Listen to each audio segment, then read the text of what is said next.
turkey leg. Gobble, gobble.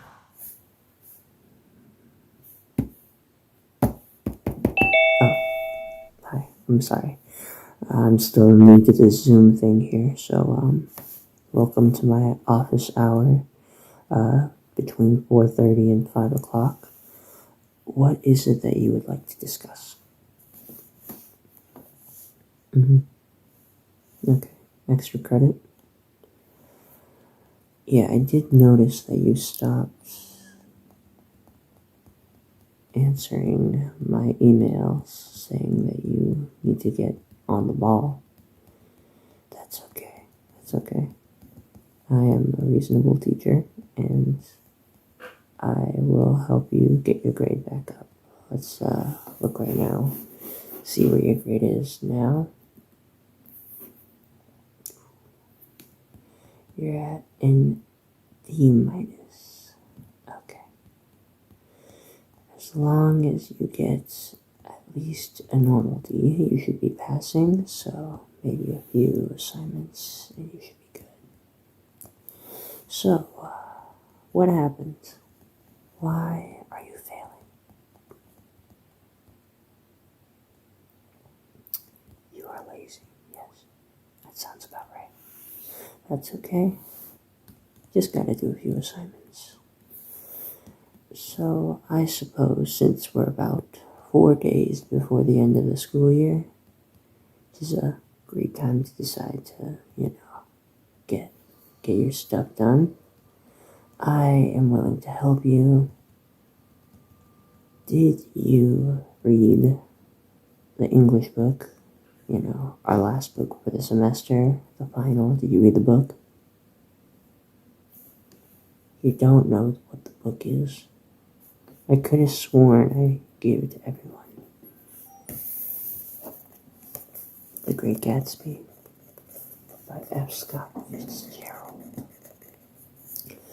You didn't read the book. What did I expect, you stupid millennial? Okay. Well, if you are able to at least read some of the book between the 4-day period before school ends, I am willing to bump your grade up from a D minus to a D, which is a passing grade. So, are you willing to do the work?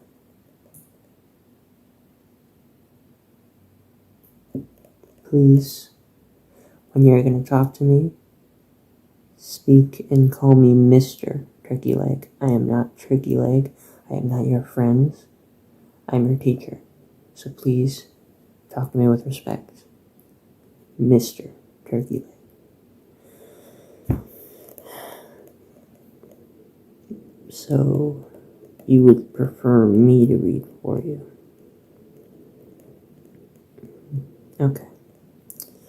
Well, I suppose since no one usually comes to my office hours, I could read maybe a chapter or two for you. But I hope that you pay attention and expect you to listen.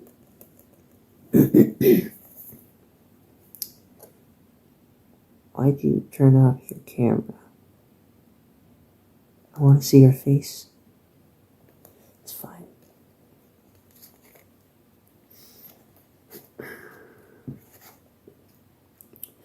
Are you familiar with The Great Gatsby? It's a classic novel by F. Scott Fitzgerald. A classic. It's a classic book. Where do we start but the beginning?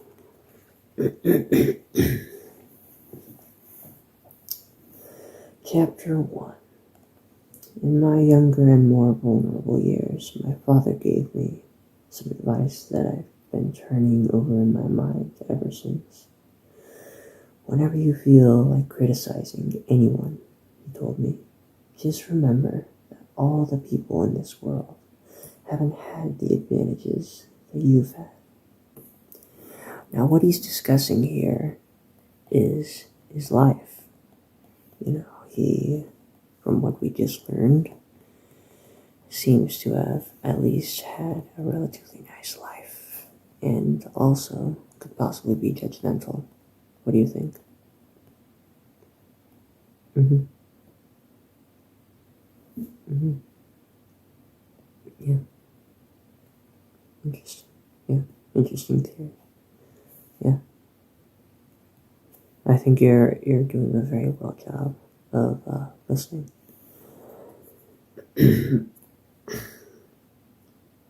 He didn't say any more, but we've always been unusually communicative in a reserved way, and I understood that he meant a great deal more than that. In consequence, I'm inclined to reserve all judgments, a habit that has opened up many curious natures to me, and also made me the victim of not a few veteran bores. The abnormal mind is quick to detect and attach itself to this quality when it appears in a normal person, and so it came about that in college I was unjustly accused of being a politician because I was privy to the secret griefs of wild, unknown men.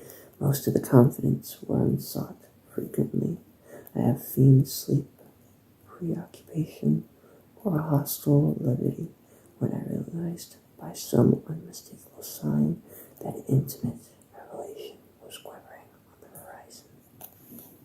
Or the intimate revelations of a young man, or at least the terms in which they express them, are usually plagiaristic and marred by obvious suppression. Reserving judgments in a matter is a matter of infinite hope. I am still a little afraid of missing something if I forgot that, as my father snobbishly suggested, and I snobbishly repeat, a sense of fundamental decency is parceled out unequally at birth. So what do you think he's saying here? Mm-hmm. Mm-hmm. Mm-hmm. Yeah. Mm-hmm. Yeah, that's possible. Yes. Yes, it's all up to interpretation, so what you're thinking could be true. Mm-hmm. Yeah. Okay. And after boasting this way of my tolerance, I came to admission that it has a limit. Conduct may be founded on the hard rock or the wet marshes, but after a certain point, I don't care what it's founded on. When I came back from the East last autumn, I felt that I wanted the world to be in uniform and had a sort of moral attention forever. I wanted no more I, I wanted no more riotous exertions with privileged glimpses into a human heart. Only Gatsby, the man who gives his name to this book, was exempt from my reaction. Gatsby, who represented everything for which I have an unaffected scorn. And personality is an unbroken series of successful gestures, and there was something gorgeous about him, some heightened sensitivity to the promise of life, as if he were related to one of those intricate machines that register earthquakes 10,000 miles away. This responsiveness had nothing to do with the flat impressionability which is dignified under the name of the creative temperament. It was an extraordinary gift for hope, a romantic readiness, such as I have never found in any other person, and which it is not likely I shall ever find again. No, Gatsby turned no, Gatsby turned out all right at the end. It is what preyed on Gatsby, what foul dust floated in the wake of his dreams that temporarily closed out my interests in the abortive sorrows and short-winded elations of men. My family had been prominent, well-to-do people in this middle western city for 3 generations. The Carraways are something of a clan, and we have a tradition that we descended from the Duke of Buccellage, but the actual founder of my line was my grandfather's brother, who came here in 51, sent a substitute to the Civil War, and started the wholesale hardware business that my father carries today. Now, what do we know about him now? Were you paying attention?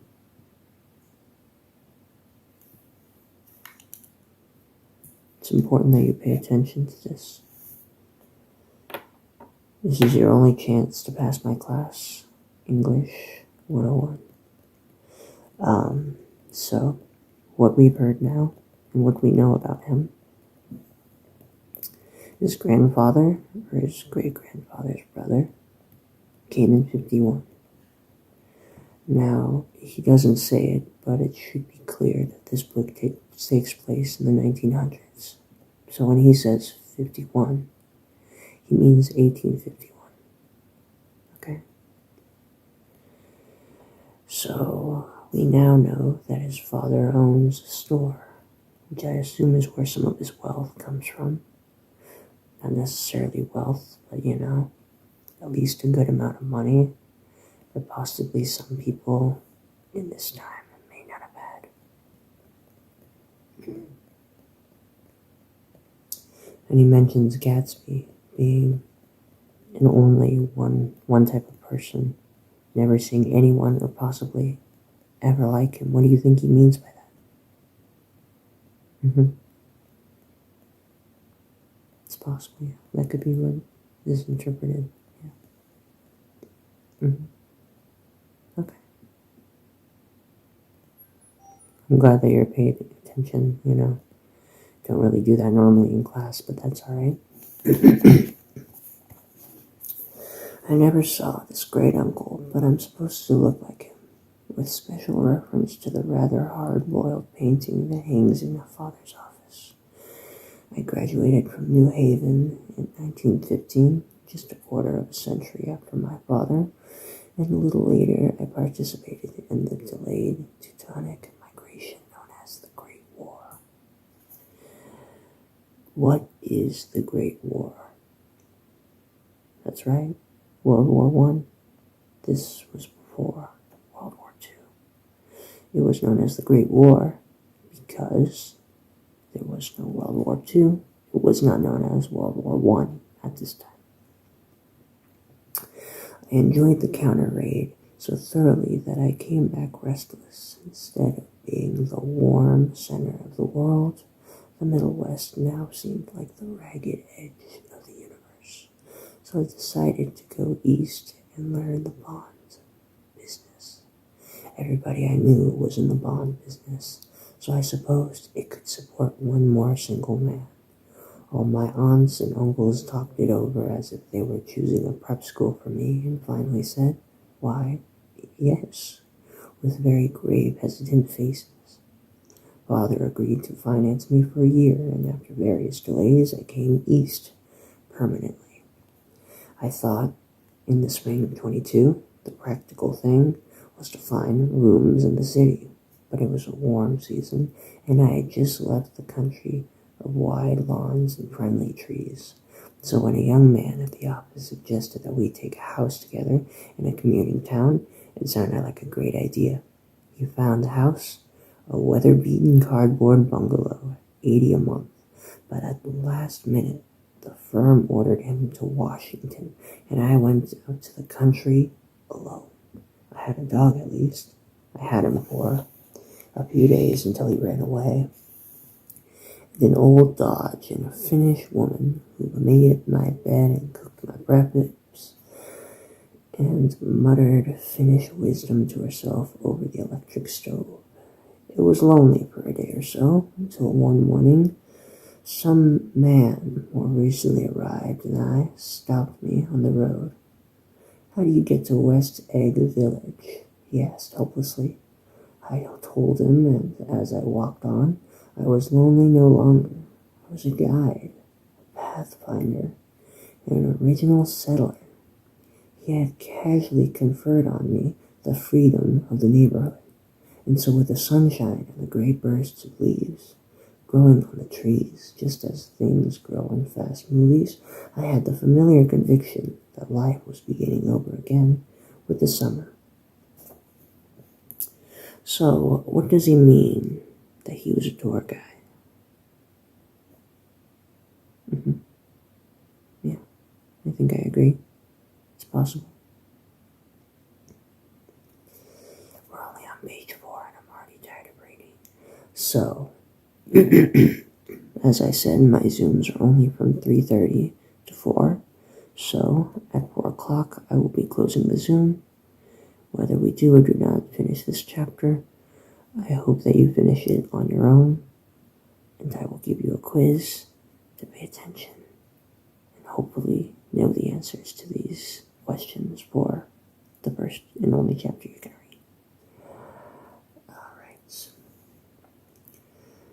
read. Alright. There was so much to read, for one thing, and so much fine health to be pulled down out of the young breath of breathing air. I brought a dozen volumes on banking and credit and investment securities, and they stood on my shelf in red and gold like new money from the mint, promising to unfold the shining secrets that only Midas and Morgan and Mercius knew. And I had the high intention of reading many other books besides. I was rather literary in college. One year I wrote a series of Mary Solman and obvious editorials for the Yale News, and now I was going to bring back all such things into my life and become again that most limited of all specialists, the well-rounded man. This isn't just an epigram. Life is much more successful looked at from a single window, after all. It was a matter of chance that I should have rented a house in one of the strangest communities in North America. It was on a slender, riotous island which extends itself due east of New York, and where there are, among other national curiosities, 2 unusual formations of land 20 miles from the city of Pear, of enormous eggs, identical in contour and separated only by a courtesy bay, just out into the most domesticated body of salt water in the West Hemisphere, the great wet barnyard of Long Island Sound. They are not, but both crushed flat at the contact end, but their physical resemblance must be a source of perpetual confusion to the gulls that fly overhead, to the wingless. A more arrested phenomenon is their dissimilarity in every particular except shape and size. So, what does he mean by enormous egg, identical to the coiner? You're absolutely correct. I'm very glad that you're starting to pay attention. I really hope you're not Googling the answers. I lived at West Egg, the less fashionable of two, though this is most superficial tag to express the bizarre and not a little sinister contrast between them. My house was at the very tip of the egg, only 50 yards from the Sound, and squeezed between 2 huge places that rented for 12 or 15,000 a season. The one on my right was a colossal affair by any standard. It was a factual imitation of some hotel, Deauville, in Normandy, with a tower on one side, spanking new, under a thin board of raw ivy, and a marble swimming pool, and more than 40 acres of lawn and garden. It was Gatsby's mansion. Or rather, as I didn't know Mr. Gatsby, it was a mansion inhabited by a gentleman of the name. My own house was an eyesore, but it was a small eyesore, and it had been overlooked, so I had view of the water, a partial view of my neighbor's lawn, and the consoling proximity of millionaires, all for $80 a month. Across the courtesy bay, the White Palace of fashionable East Egg glittered along the water, and the history of summer really begins on the evening I drove over there to have dinner with the Tom Buchanans. Daisy was my second cousin, once removed, and I had known Tom in college, and just after the war I spent 2 days with them in Chicago. Her husband, among various physical accomplishments, had been one of the most powerful ends that ever played football at New Haven, a national figure in a way, one of those men who reached such an acute limited excellence at those men, 21, that everything afterward savors of anticlimax. His family were enormously wealthy. Even in college, his freedom with money was a matter of reproach. But now he'd left Chicago and come east in fashion that rather took your breath away. For instance, he'd brought down a string of polo ponies from Lake Forest. It was hard to realize that a man in my own generation was wealthy enough to do that. Why they came east, I don't know. They had spent a year in France for no particular reason, then drifted here and there unrestfully, wherever people played polo and were rich together. This was a permanent move, said Daisy over the telephone, but I didn't believe it. I had no sight into Daisy's heart, but I felt that Tom would drift on forever, seeking a little wistfully for the dramatic turbulence of some irrecoverable football game. Well, would you look at the time? It's 4 o'clock. That's the end of my Zoom. We're on page 6 out of 22, I believe. 21. Well, that's a disappointment, of course, as I already read this book in our class. If you were there for it, you would have already read all this and heard all of it, but unfortunately you weren't. That's okay. But I am leaving the rest up to you. I hope you finish reading this. If not, I can recommend you possibly an audiobook or maybe an electronic version, as this book is now in the public domain, so anyone with any internet can read it anytime they want. So I'm glad that you are taking an interest in my class, even if it is 4 days before the end of class. But yes, if I don't get to talk to you again, I hope you have a good summer, and I hope that COVID ends so I can actually see who I'm talking to, because I hate this stupid Zoom app. But alright, that's it. So I suppose I will see you when I see you, if I do see you. And I am Mr. Turkey Leg, and I have kids and paperwork and other things to do, so I will see you later. Goodbye, goodbye, goodbye, goodbye, goodbye. Thank you all for watching ASMR Turkey Leg. Make sure to subscribe and